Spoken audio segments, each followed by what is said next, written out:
It started with laughter, the kind that cuts sharper than a knife, because it isn't just noise, it's judgment. Every morning when Jordan cleaned the marble floors of Whitmore Financial, someone had a comment about his tattoo, the ink that peeked out from his sleeve as he mopped. Some called it prison art.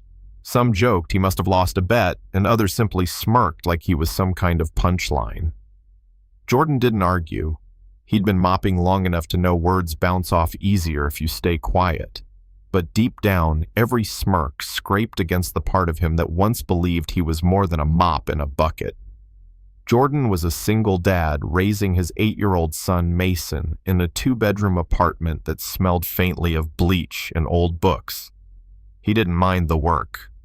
What he minded was being invisible, or worse, being seen but always as less. Still, he carried himself steady, back straight shoulders squared, a man who had seen harder days than this. The tattoo, a small eagle with spread wings, wasn't random. It was a reminder of the years he wore a uniform, the kind where you don't mop floors, you protect them. But nobody at Whitmore cared. To them, he was just the janitor with the ink. The day it all changed started like any other coffee gone cold, before the second sip sneakers squeaking against polished floors and whispers that made their way down the hall. 2 junior analysts' kids, fresh out of Ivy League, leaned against the front desk with lattes in hand. "Hey, Shaw," one called, grinning. "What's that tattoo even mean?" Illuminati janitorial division laughter followed, sharp and deliberate. Jordan dipped his mop again, swiping left to right. He didn't look up. He never did. But inside, something coiled tighter than usual. By noon, the lobby buzzed with chatter. The CEO, Catherine Langford, a woman of iron posture and sharper instincts, was scheduled for a meeting across town. Everyone knew when she moved. Her presence carried like a tide, pulling people to straighten ties and lower voices. Jordan saw her reflection in the glass doors before she even stepped out, heels clicking like a countdown. He had just bent down to wring the mop when he noticed 3 men in hoodies, too heavy for spring weather, pacing near the revolving door. Hands buried deep, eyes darting too much too fast. Jordan's gut clenched. He'd seen this before, not here but in darker corners overseas, where nervous men with hidden hands meant one thing: trouble. He straightened keys jangling at his belt, and his voice came out louder than he expected. "Ma'am, don't get in the car." The lobby froze. Catherine stopped mid-step, her hand hovering over the door handle of her sleek black sedan. Her security chief, Graves, turned sharply. "Step away from the vehicle, ma'am," he said, his tone switching instantly, muscles tense. But the men moved first. Guns flashed. The laughter that once filled the lobby vanished, replaced by screams and chaos. One guard went down in a heartbeat, blood staining the marble Jordan had polished an hour earlier. Time slowed. The analysts who mocked him scrambled behind desks, their lattes spilling like pale rivers across the floor.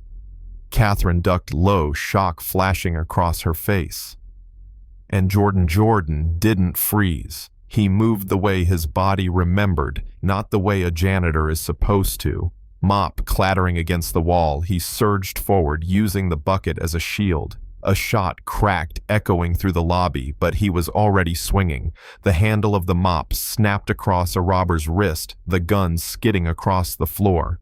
Another man lunged, but Jordan twisted arm, locking momentum, flipping the attacker onto the marble. Years of combat training roared back like muscle memory on fire.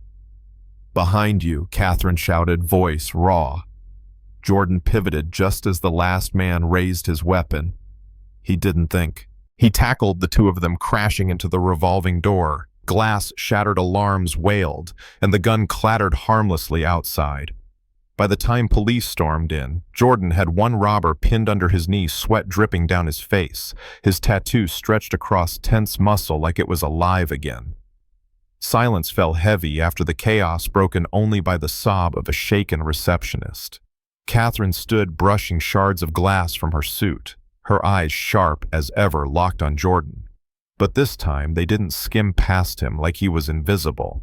This time she really saw him. "Who the hell are you?" she asked, breathless. Jordan, still holding the attacker down, met her gaze. "Just the janitor, ma'am."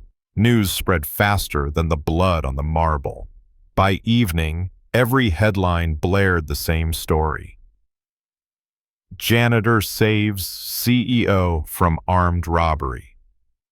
Reporters dug up his past decorated Army vet, single father, honorable discharge.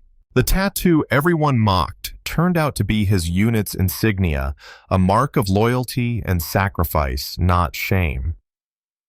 Those who laughed at him in the lobby now avoided his eyes, cheeks red with the kind of embarrassment money can't fix. Catherine called him into her office the next morning. The air was thick, not with bleach this time, but with something heavier respect. "Jordan," she began, her voice measured, "I owe you my life. The company owes you more than I can calculate." She slid a folder across the desk. Inside was a contract not for janitorial work, but for head of security. "You don't mop floors anymore. You protect them, and you protect me." Jordan blinked, fingers tracing the embossed letters. His throat tightened. For once, he had no words. That afternoon, as he walked out of the tower with Mason waiting by the curb, the same analysts who mocked him earlier stood straighter. One even whispered, "That's him." Mason grinned, wide eyes shining with pride. "Dad, you're famous." Jordan chuckled, ruffling his son's hair. "Nah, kiddo, just finally seen." But here's the part people still argue about: should it have taken a near-death moment for the world to value him? Would Catherine have ever looked past the mop, if not for the gunfire? Did his worth only count when it was dramatic enough to make headlines? Some say justice was served. Others say it was too little too late. Jordan himself never spoke much on it. He just showed up, head high, tattoo, visible, no longer ashamed.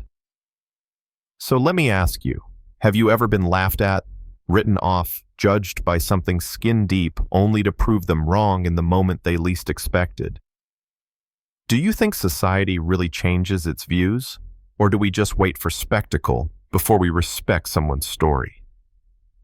Drop your thoughts below, because this isn't just Jordan's fight, it's something a lot of us live every single day.